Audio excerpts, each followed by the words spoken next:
പഞ്ചതന്ത്ര കഥകൾ. ഒന്നാം തന്ത്രം മിത്രഭേദം. അമരശക്തി എന്ന ചക്രവർത്തിക്ക് ഉഗ്രശക്തി, ബഹുശക്തി, അനന്തശക്തി എന്നു പേരായ 3 പുത്രന്മാരുണ്ടായിരുന്നു. എന്നാൽ മൂവരും മൂഢന്മാരും അലസന്മാരുമായിരുന്നു. പുത്രന്മാരുടെ ബുദ്ധിയില്ലായ്മയെക്കുറിച്ചോർത്ത് ചക്രവർത്തി അത്യധികം ഖേദിച്ചു. അവരെ നന്നാക്കിയെടുക്കുവാൻ യാതൊരു വഴിയും കണ്ടതുമില്ല. ഒടുവിൽ നിരാശനായ ചക്രവർത്തി രാജസഭ വിളിച്ചുകൂട്ടി തൻ്റെ ദയനീയാവസ്ഥ സഭാംഗങ്ങളെ അറിയിച്ചു. സഭയിലെ മുഖ്യാംഗമായിരുന്ന സുമതി എന്നൊരു വിദ്വാൻ എഴുന്നേറ്റ് നിന്ന് ചക്രവർത്തിയെ വന്ദിച്ചിട്ട് ഇപ്രകാരം ഉണർത്തിച്ചു: പ്രഭോ, കുമാരന്മാരെ ഓരോ ശാസ്ത്രങ്ങളായി പഠിപ്പിക്കുവാൻ നോക്കിയിട്ട് യാതൊരു പ്രയോജനവുമില്ല.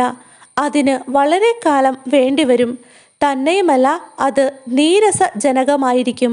അതുകൊണ്ട് എല്ലാ ശാസ്ത്രങ്ങളും കൂട്ടിക്കുഴച്ച് ആസ്വാദ്യകരമായ രൂപത്തിൽ കുറേശ്ശെയായി പകർന്നു കൊടുക്കാമെങ്കിൽ അത് കുമാരന്മാർക്ക് രസകരവും എളുപ്പവുമായിരിക്കും. അതിന് കഴിവുള്ള ഒരു മഹാവിദ്വാൻ നമ്മുടെ രാജ്യത്തുണ്ട്. സർവശാസ്ത്ര വിശാരദനും ശൈശവ മനഃശാസ്ത്രത്തിൽ വിദഗ്ധനുമായ ശ്രീ വിഷ്ണു ശർമ്മനാണ് അദ്ദേഹം. മഹാപണ്ഡിതനായ അദ്ദേഹം ചക്രവർത്തി കുമാരന്മാരെ ബുദ്ധിമാന്മാരാക്കി തീർക്കുമെന്ന കാര്യത്തിൽ ഈ ഉള്ളവന് തെല്ലും സംശയമില്ല. സുമതിയുടെ അഭിപ്രായമനുസരിച്ച് ചക്രവർത്തി വിഷ്ണു ശർമ്മനെ വിളിച്ചു വരുത്തി. വസ്തുതകളെല്ലാം അദ്ദേഹത്തെ വഴി പോലെ പറഞ്ഞു ധരിപ്പിച്ചു. ശിഷ്യന്മാരാകുവാൻ പോകുന്ന കുമാരന്മാരുടെ സ്വഭാവവും പിതാവായ ചക്രവർത്തിയുടെ ആഗ്രഹവും വിശദമായി ഗ്രഹിച്ചതിനു ശേഷം വിഷ്ണു ശർമാവ് യാതൊരു മടിയും കൂടാതെ ചക്രവർത്തി കുമാരരെ തൻ്റെ ശിഷ്യന്മാരായി ഏറ്റെടുത്തു. അദ്ദേഹം വ്യത്യസ്തങ്ങളായ അനേകം കഥകൾ പറഞ്ഞു കൊടുക്കുകയും അവയുടെ സാരാംശം വിശദീകരിച്ചു കൊടുക്കുകയും ചെയ്ത് കുമാരന്മാരെ രാജ്യതന്ത്രം പഠിപ്പിച്ചു. പ്രസ്തുത കഥകളുടെ സമാഹാരമാണ് പഞ്ചതന്ത്രം. പഞ്ചതന്ത്രത്തിൽ 5 ഭാഗങ്ങൾ അഥവാ 5 തന്ത്രങ്ങൾ ഉൾപ്പെടുന്നു. ഓരോ തന്ത്രത്തിലും രാഷ്ട്രീയ തത്വങ്ങൾ ഉൾക്കൊള്ളുന്ന അനേകം കഥകൾ വീതമുണ്ട്. ഓരോ കഥയിലും ഗദ്യങ്ങളും പദ്യങ്ങളും കാണപ്പെടുന്നുണ്ട്. ഒന്നാമത്തെ തന്ത്രത്തിൻ്റെ പേര് മിത്രഭേദം എന്നാണ്. മിത്രഭേദത്തിൽ ഉൾപ്പെട്ട കഥകളിൽ കൂടി ഭിന്നിപ്പിച്ച് ഭരിക്കുക എന്ന രാഷ്ട്രീയ തത്വം പ്രകടമാക്കിയിരിക്കുന്നു. ഇതിലെ കഥാപാത്രങ്ങൾ കരടകൻ എന്നും ദമനകൻ എന്നും പേരായ 2 കുറുക്കന്മാരാണ്. ഐക്യമത്യത്തിൽ കഴിഞ്ഞിരുന്ന ഒരു സിംഹത്തെയും കാളയെയും ഏഷണികൾ പറഞ്ഞ് ഭിന്നിപ്പിച്ച് കുറുക്കന്മാർ കാര്യം നേടുന്ന കഥകളാണ് മിത്രഭേദം എന്ന തന്ത്രത്തിലെ പ്രതിപാദ്യ വിഷയം. മിത്രസംപ്രാപ്തി എന്നതാണ് രണ്ടാമത്തെ തന്ത്രം.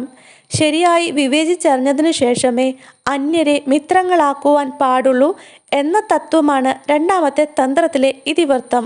ഈ തത്വം വിശദമാക്കുന്നതിന് കഥാപാത്രങ്ങളായി ഗ്രന്ഥകാരൻ തിരഞ്ഞെടുത്തിരിക്കുന്നത് ആമ, മാൻ, കാക്ക, എലി എന്നീ ജീവികളെയാണ്. മൂന്നാമത്തെ തന്ത്രത്തിൻ്റെ പേര് കാകോലൂകീയം എന്നാണ്. പ്രകൃത്യ ശത്രുക്കളായിരുന്നവർ മിത്രങ്ങളായി തീർന്നാലുള്ള ദൂഷ്യവശങ്ങളാണ് ഈ തന്ത്രത്തിൻ്റെ ഉള്ളടക്കം.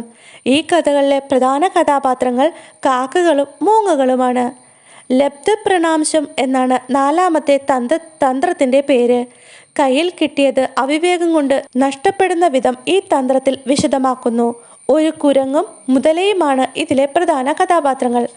അപരീക്ഷിത കാരിതം എന്ന 5ാം തന്ത്രത്തിൽ ഒരു കാര്യം കേൾക്കുമ്പോൾ അതിൻ്റെ എല്ലാ വശങ്ങളും ചിന്തിക്കാത്തത് കൊണ്ടുള്ള ദോഷങ്ങളെപ്പറ്റി പ്രതിപാദിക്കുന്നു. ഈ ലക്ഷ്യത്തോടെ അനേകം കഥകൾ ഈ തന്ത്രത്തിൽ ഉൾപ്പെടുത്തിയിട്ടുണ്ട്. ക്രിസ്തുവർഷം 3ാം ശതകത്തിലായിരിക്കണം ഈ ഗ്രന്ഥത്തിൻ്റെ രചന നടന്നത്. ഇത് കാശ്മീരിൽ വെച്ച് നിർമ്മിക്കപ്പെട്ടതാണെന്ന് ഒരു കൂട്ടരും മഗധയിൽ വെച്ച് നിർമ്മിക്കപ്പെട്ടതാണെന്ന് മറ്റൊരു കൂട്ടരും വാദിക്കുന്നു. പ്രാരംഭത്തിൽ ഗ്രന്ഥത്തിൻ്റെ പേര് കരടകനും ദമനകനും എന്നായിരുന്നു. വർത്തമാനകനും സഞ്ജീവകനും. പണ്ട് ദക്ഷിണ ഭാരതത്തിൽ മഹിളാരോപ്യം എന്നൊരു രാജ്യമുണ്ടായിരുന്നു. അവിടെ ധനവാനായ ഒരു കച്ചവടക്കാരൻ്റെ പുത്രനായി വർത്തമാനകൻ എന്നൊരാളുണ്ടായിരുന്നു. ധനം കൊണ്ട് നേടാനാവാത്തതായി ഈ ലോകത്ത് യാതൊന്നുമില്ലെന്ന് അയാൾ ധരിച്ചിരുന്നു. ആരെയും ദ്രോഹിക്കാതെ നേരായ മാർഗത്തിൽ കൂടി വ്യാപാരം ചെയ്ത് അയാൾ ധാരാളം ധനം നേടുകയും ചെയ്തു.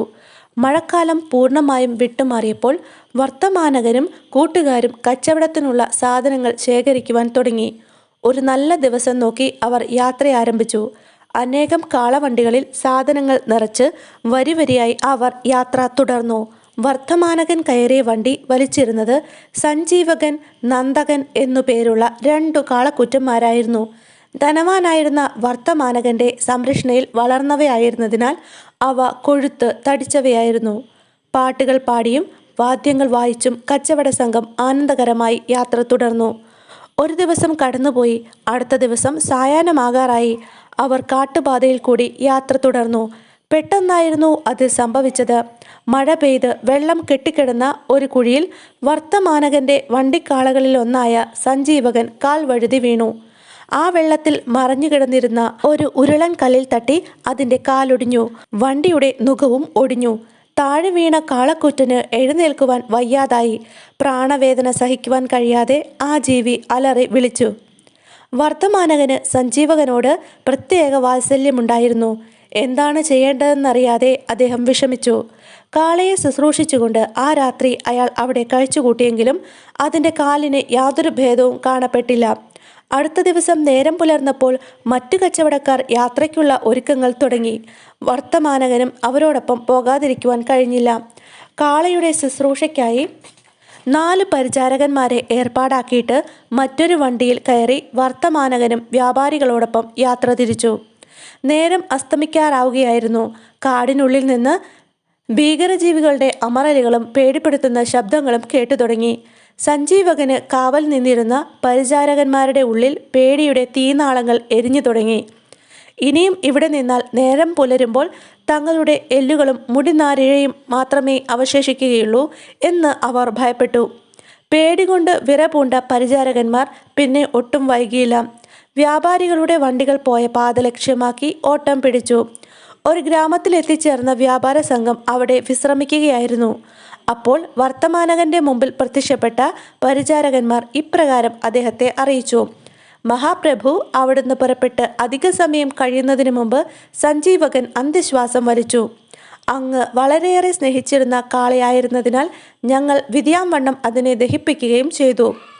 വർത്തമാനകന് ദുഃഖം സഹിക്കാൻ കഴിഞ്ഞില്ല. അദ്ദേഹം പൊട്ടിക്കരഞ്ഞുപോയി. അത്രയ്ക്കും അദ്ദേഹം ആ കാളയെ സ്നേഹിച്ചിരുന്നു. കൂടാതെ സഞ്ജീവകന് വേണ്ടി അദ്ദേഹം അന്തിമ കർമ്മങ്ങൾ നടത്തുകയും ഗോദാനവും വസ്ത്രദാനവും മറ്റും നടത്തുകയും ചെയ്തു.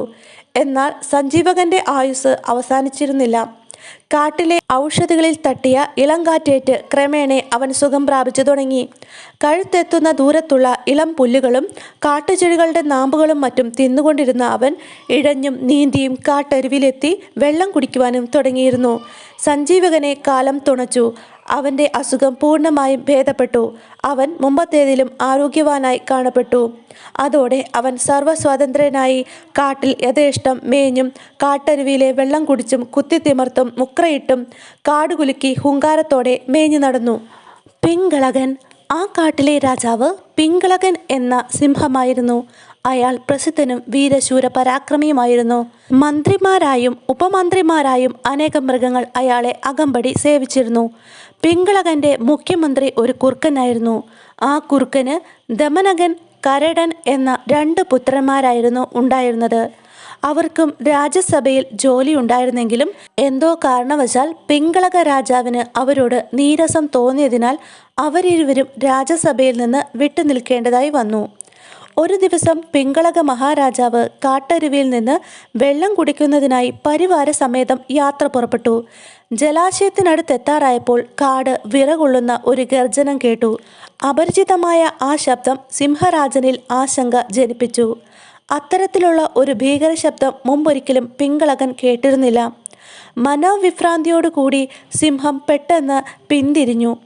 ജലപാനം പിന്നത്തേക്ക് മാറ്റിവെച്ചിട്ട് പരിവാര സമേതം പിങ്കളകൻ തൻ്റെ ആസ്ഥാനത്തേക്ക് മടങ്ങിപ്പോയി.